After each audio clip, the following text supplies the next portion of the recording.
I've got an itch I can't scratch, I'm missing a piece that completes a whole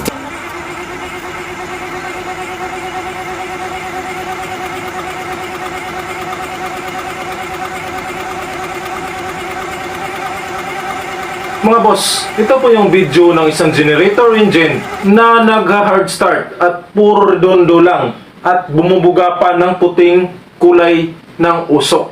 Kung napapansin nyo mga boss, ay talagang matagal umandar ang makina na to. Sa katagalang pag-start mga boss ay tuluyan na ngang umandar ang makina na to.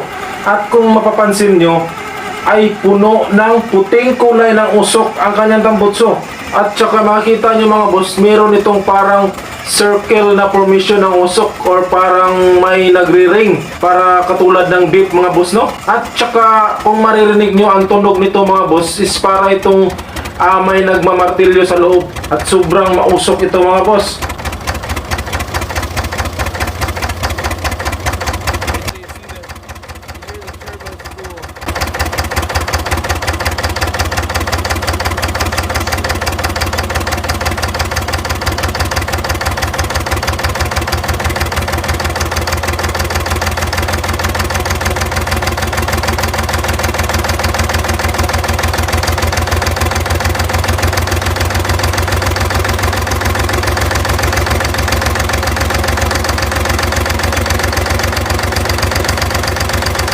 So ayan mga boss, unting-unting pinapataas ang RPM at saka kung mapapansin nyo maya-maya is bigla na lang itong load nila mga boss or lagay nila sa load.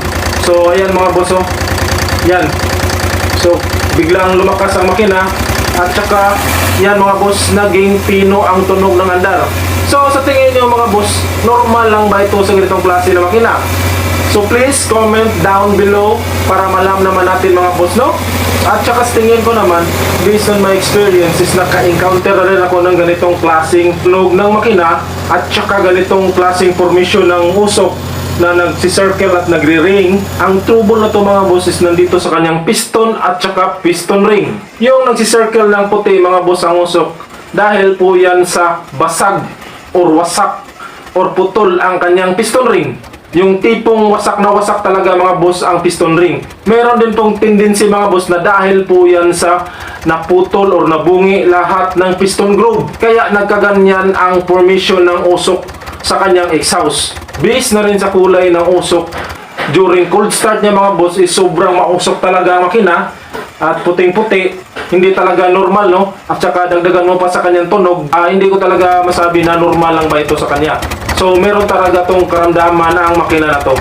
Tungkol naman dito sa tunog na maingay mga boss, no, na naging pino bigla during sa pag-load niya ng kuryente dito sa kanyang generator, is normal lang talaga na magpipino ang kanyang tunog nito mga boss, kasi nga naka-full load na siya at naka-full RPM na siya sa kanyang maximum RPM during operation. So pipino talaga ang tunog niyan. Pero pansinin niyo mga boss na maigi itong kulay ng usok sa tambutso. 'Di ba naging parang bluish, no?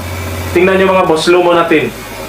So yan, 'di ba naging parang bluish. So ibig sabihin niyan kumukonsumo na ng langis or kumakain na ng langis ang makina. So sa diagnose ko is nandun sa kanyang piston at saka piston ring. So yan lang mga boss, maraming salamat. Peace.